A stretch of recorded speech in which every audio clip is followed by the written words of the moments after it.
नमस्कार विद्यार्थियों। राजकीय महाविद्यालय कोटा के YouTube चैनल पर आप सभी का हार्दिक स्वागत है। हम अनिवार्य हिंदी के अंतर्गत चर्चा कर रहे थे। हिंदी गद्य और पद्य की पाठ्य पुस्तकें हैं, उसकी भूमिका अर्थात हिंदी साहित्य का इतिहास कालखंड पर जो आधुनिक युग है, भारतेंदु युग, उस पर हम चर्चा कर रहे थे।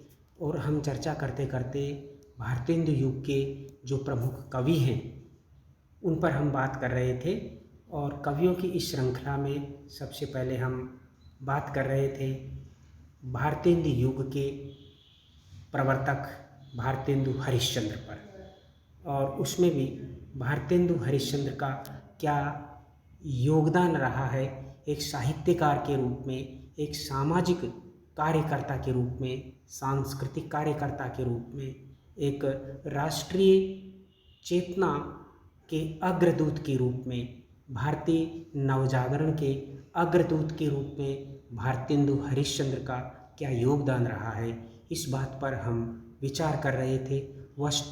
वस्तुनिष्ठ प्रकार की ये चर्चा है जिसमें आपको हिंदी साहित्य के आधुनिक काल के प्रथम पड़ाव भारतेंदु युग के संदर्भ में विस्तृत जानकारी प्राप्त हो सकेगी। तो भारतेंदु हरिश्चंद्र पर हम चर्चा कर रहे थे, भारतेंदु युग के अंतर्गत उनके योगदान पर, विशेष रूप से उनके योगदान का जो महत्वपूर्ण पक्ष है। क्योंकि भारतेंदु हरिश्चंद्र केवल एक मसीजीवी व्यक्ति नहीं थे, या कि केवल एक कलमकार ही नहीं थे, एक साहित्यकार ही नहीं थे, एक सामाजिक सरोकारों से जुड़े हुए सामाजिक कार्यकर्ता भी थे। देश की सामाजिक, आर्थिक और राजनीतिक परिस्थितियों का एक एक पक्ष भारतेंदु हरिश्चंद्र के सामने स्पष्ट था। उनकी संवेदनशील दृष्टि ने भारतीय समाज के विविध पक्षों में जो अराजकता, दरिद्रता और शोषण व्याप्त था अंग्रेज सत्ता के कारण, उसका खुली आंखों से उन्होंने दर्शन किए और उसके खिलाफ आवाज़ भी उठाई। उसके खिलाफ पत्र पत्रिकाओं में भी लिखा, उसके खिलाफ नाटक लिखे, कविताएं लिखी, निबंध लिखे।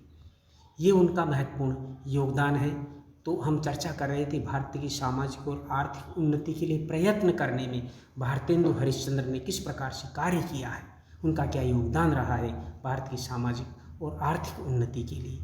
इसी पर हम इस चर्चा को जारी करते हैं, शुरू करते हैं। भारतेंदु की वैश्विक चेतना भी अत्यंत प्रखर थी, यानी कि भारतेंदु हरिश्चंद्र एक कोई कूप मंडूक व्यक्ति, सीमित ज्ञान वाला व्यक्ति नहीं था। भारतेंदु हरिश्चंद्र का व्यक्तित्व विश्व की जो घटनाएं हैं, विश्व की जो विचारधाराएं हैं, विश्व की जो हलचल है, उससे अच्छी तरह से जो कि वाकिफ थे। विश्व में जो लोकतंत्र का उदय हो रहा था विविध देशों में, जो साम्राज्यवादी ताकतों को मुंह तोड़ जवाब देते हुए आज़ाद हो रहे थे और लोकतंत्र की स्थापना हो रही थी, उस वैश्विक परिदृश्य को भारतेंदु हरिश्चंद्र ने अच्छी तरह से देख लिया था। और इस भारत को भी वो इसी संदर्भ में देख रहे थे कि अगर भारत का नागरिक सामाजिक और आर्थिक दृष्टि से जागृत हो जाए तो राजनीतिक चेतना स्वतः ही उनमें जागृत हो जाएगी, और राजनीतिक चेतना अगर जागृत हो जाती है तो अंग्रेजों को भारत से बाहर निकलने में समय नहीं लगेगा। भारतेंदु हरिश्चंद्र का ऐसा चिंतन था, ऐसे विचार थे। उनकी लेखनी से, उनकी साहित्य चेतना से, उनकी रचनाओं में ऐसा पग पग पर देखने को मिलता है। उन्हें अच्छी तरह पता था कि विश्व के कौन से देश कैसे और कितनी उन्नति कर रहे हैं। इसलिए उन्होंने सन 1884 में बलिया के दादरी मेले में भारत वर्षोन्नति कैसे हो सकती है पर अत्यंत सारगर्भित भाषण दिया था। यह लेख उनकी अत्यंत प्रगतिशील सोच का परिचायक भी था। इसमें उन्होंने लोगों से कुरीतियों और अंधविश्वासों को त्याग कर अच्छी से अच्छी शिक्षा प्राप्त करने, उद्योग धंधों को विकसित करने, सहयोग एवं एकता पर बल देने तथा सभी क्षेत्रों में आत्मनिर्भर होने का आह्वान किया था। ये भारतेंदु हरिश्चंद्र की चेतना का, उनकी वैज्ञानिक सोच का परिणाम था कि वो ऐसे विषयों को साहित्य के एक साहित्यकार होते हुए भी उठाते हैं कि वो कुरीतियों और अंधविश्वासों को त्यागने की बात करते हैं, अच्छी शिक्षा प्राप्त करने की बात करते हैं कि किसी भी देश का विकास शिक्षा के माध्यम से ही होता है, ज्ञान के माध्यम से ही होता है। इसलिए देश के हर व्यक्ति को वो शिक्षित करना चाहते थे, शिक्षा के क्षेत्र में आगे बढ़ाना चाहते थे, उद्योग धंधों को विकसित करने की बात वो करते हैं, सहयोग और एकता पर बल देते हैं, क्योंकि सहयोग, आपसी सहयोग और एकता के बिना न कोई देश और न कोई समाज खड़ा हो सकता है बलपूर्वक, और न ही आगे बढ़ सकता है। तथा सभी क्षेत्रों में आत्मनिर्भर होने, जिस आत्मनिर्भरता की बात आज हम कर रहे हैं, उस आत्मनिर्भरता की बात भारतेंदु हरिश्चंद्र ने जो 1880 1780 के आसपास ही कर ली थी। दादरी जैसे धार्मिक और लोक मेले के साहित्यिक मंच से भारतेंदु हरिश्चंद्र का यह उद्बोधन अगर देखा जाए तो आधुनिक भारतीय समाज, राजनीति और आर्थिक चिंतन का प्रस्थान बिंदु है। भाषण का एक छोटा सा अंश यहाँ पर उदाहरण स्वरूप देखा जा सकता है कि उन्होंने क्या कहा था। हम नहीं समझते कि इनको लाज भी क्यों नहीं आती कि उस समय में, जबकि इनके पुरखों के पास कोई भी सामान नहीं था, तब उन लोगों ने जंगल में पत्ते और मिट्टी की कुटियों में बैठ करके बांस की नालियों से जो तारागृह आदि भेद करके उनकी गति लिखी। वह कैसी ठीक है कि 16 लाख रुपए के लागत की विलायत में जो दूरबीन बनी है, उनसे उन ग्रहों को भेद करने में भी वही ठीक गति आती है। कहने का तात्पर्य यह कि भारत ने जो उन्नति प्राचीन काल में कर ली थी, वह वैश्विक स्तर पर आज हो रही है। भारत एक अत्यंत विकसित देश था, भारत वैज्ञानिक दृष्टि संपन्न देश था। इस बात को अंग्रेज लोग क्यों नहीं समझते हैं, और भारत को वो कुछ भी नहीं समझते। और जब आज इस काल में हम लोगों को अंग्रेजी विद्या के और जनता की उन्नति के से लाखों पुस्तकें और हजारों यंत्र तैयार हैं, तब हम लोग नीरी चुंगी के कतवार फेंकने की गाड़ी बन रहे हैं। यह समय ऐसा है कि उन्नति की मानो घुड़दौड़ हो रही है। अमेरिकन, अंग्रेज, फ्रांसीसी आदि, तुर्की, ताजी सब सर पर दौड़ रहे हैं, अर्थात सभी देश जैसे तैसे उन्नति के मार्ग पर आगे बढ़ रहे हैं। और हमने इस उन्नति का गुर बहुत पहले ही सीख लिया था।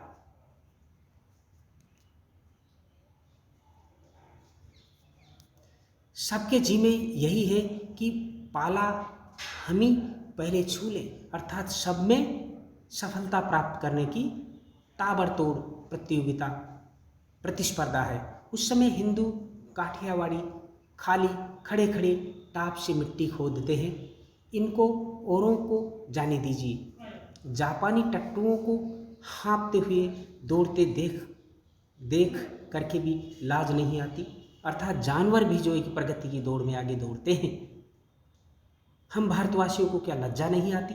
उन पशुओं को भी जो कि ऐसा दौड़ते हुए, हम क्या उस वैश्विक दौड़ में पीछे क्यों रह रहे हैं? वैश्विक दौड़ में हम क्यों नहीं दौड़ सकते, जबकि हमारे पूर्वज विश्व के अन्य देशों से पहले कहीं आगे थे।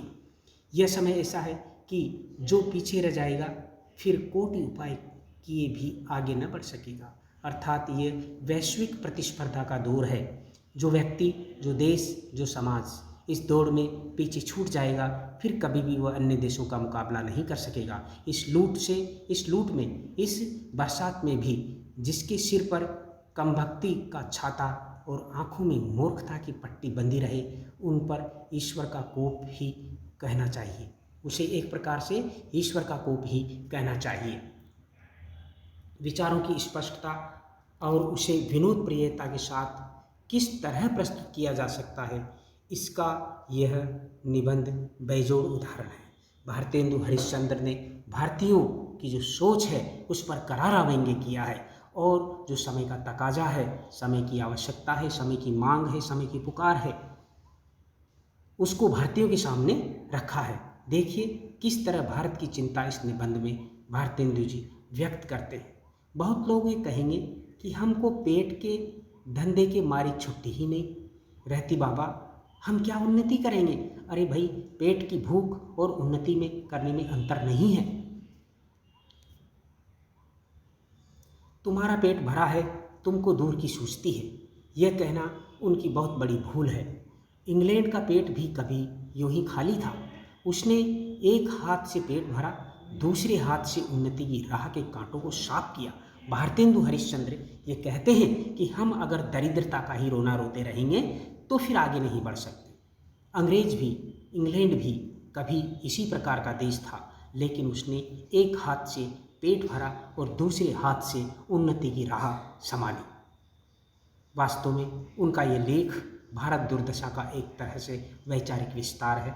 भारत दुर्दशा में वे कहते हैं, रोवों सब मिली के आवों भारत भाई, हा हा भारत दुर्दशा देखी न जा। भारत दुर्दशा नाटक भारतेंदु हरिश्चंद्र का देश के उन्नति के आह्वान की एक करुण पुकार है। भारतेंदु हरिश्चंद्र का जो दर्द है वह भारत दुर्दशा में देखा जा सकता है। और भारत दुर्दशा नाटक में वे कहते हैं कि हम ही हमारी अवनति के कारक हैं और कारण हैं। हम स्वयं आगे बढ़ना चाहिए। रोग और आलस्य ही हमारे मित्र हो गए हैं, तो फिर उन्नति तो हमारी शत्रु होना ही है। भारतेंदु अच्छी तरह समझ चुके थे कि अंग्रेज शासन भारतीयों के लाभ के लिए है। वह पूर्णतः खोखला दावा था और दुष्प्रचार था। इसलिए उन्होंने अंग्रेज सत्ता का विरोध किया है। अंग्रेज किस तरह भारत की संपदा लूट रहे थे, इसका संकेत भारतेंदु हरिश्चंद्र ने कवि वचन सुधा के 7 मार्च 1874 के अंक में टिप्पणी में दिया है। सरकारी पक्ष का कहना है कि हिंदुस्तान में पहले सब लोग लड़ते भिड़ते थे और आपस में गमनागमन न हो सकता था। यह सब सरकार की कृपा से हुआ है। हिंदुस्तानियों का कहना है कि उद्योग और व्यापार बाकी नहीं, रेल आदि से भी द्रव्य के बढ़ने की आशा नहीं है। रेलवे कंपनी वाले जो द्रव्य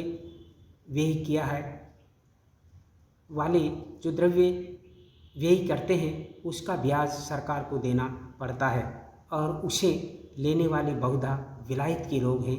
कुल मिलाकर 26 करोड़ रुपए बाहर जाता है।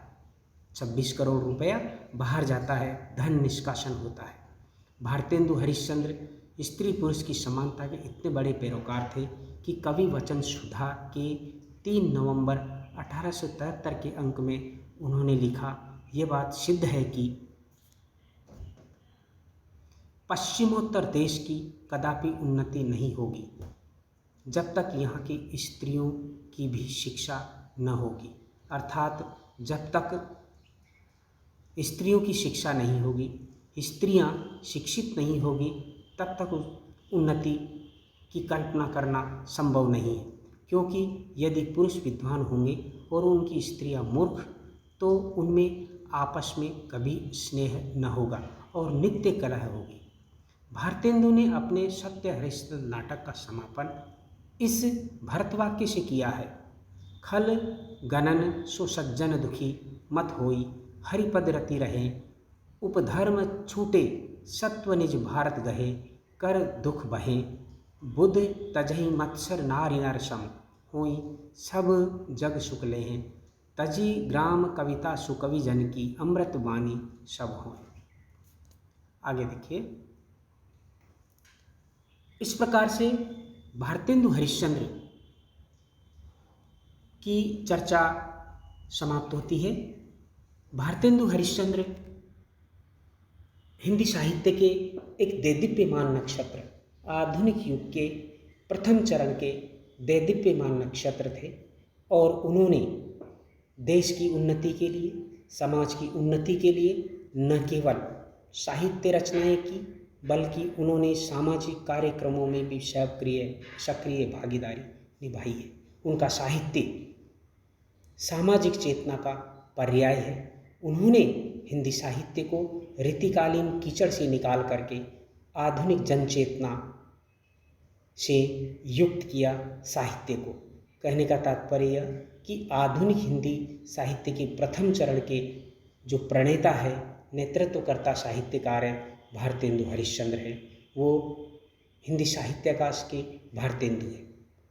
इस युग के दूसरे महत्वपूर्ण कवि हैं प्रताप नारायण मिश्र। प्रताप नारायण मिश्र भारतेंदु मंडल के प्रमुख साहित्यकार हैं और भारतेंदु हरिश्चंद्र से प्रेरित होने वाले, उनके साथ साथ जो कि काव्य रचना करने वाले, साहित्य रचना करने वाले महत्वपूर्ण साहित्यकार हैं। प्रताप नारायण मिश्र 24 सितंबर 1856 से 6 जुलाई 1894 भारतेंदु मंडल के प्रमुख लेखक हैं, कवि हैं और पत्रकार हैं। उन्होंने काफ़ी लिखा है, कविताएं लिखी, गद्य लिखा है और पत्रिका का संपादन भी किया है। वे भारतेंदु निर्मित एवं प्रेरित हिंदी लेखकों की सेना के महारथी हैं। उनके आदर्शों के अनुगामी और आधुनिक हिंदी भाषा तथा साहित्य के निर्माण क्रम में उनके सहयोगी थे। यानी कि भारतेंदु हरिश्चंद्र के प्रमुख सहयोगियों में उनके साथ साहित्य चेतना में, सामाजिक चेतना में कदम से कदम मिलाकर चलने वाले साहित्यकार थे प्रताप नारायण मिश्र। इसलिए भारतेंदु मंडल के प्रमुख साहित्यकारों में उनका नाम आता है। भारतेंदु पर उनकी अनन्य श्रद्धा थी। वह अपने आप को उनका शिष्य कहते तथा देवता की भांति उनका स्मरण करते थे। भारतेंदु जैसी रचना शैली, विषय वस्तु और भाषागत विशेषताओं के कारण मिश्र जी प्रति भारतेंदु क्या कहलाते थे? प्रति भारतेंदु या द्वितीय भारतेंदु हरिश्चंद्र कहे जाने लगे थे। मिश्र जी उत्तर प्रदेश के उन्नाव जिले के अंतर्गत बेज गांव बेहतर के निवासी संकटा प्रसाद मिश्र के पुत्र थे। बड़े होने पर वो पिता के साथ कानपुर में रहने लगे और अक्षरारंभ के पश्चात उनसे ही ज्योतिष पढ़ने लगे, किंतु उधर रुचि न होने से पिता ने उन्हें अंग्रेजी स्कूल में दाखिला करा दिया। इस चर्चा को हम यहीं पर ख़त्म करते हैं। प्रताप नारायण मिश्र पर जो शेष चर्चा है, शेष जानकारी है प्रताप नारायण से संबंधित, प्रताप नारायण मिश्र से संबंधित, उसका हम जिक्र अगली चर्चा में करेंगे। आप सभी का बहुत बहुत धन्यवाद। अगली जो चर्चा है वह इसी विषय पर होगी और हिंदी साहित्य का इतिहास कालखंड की भारतेंदु युग पर ये 8वीं चर्चा होगी जो अगली होगी। धन्यवाद।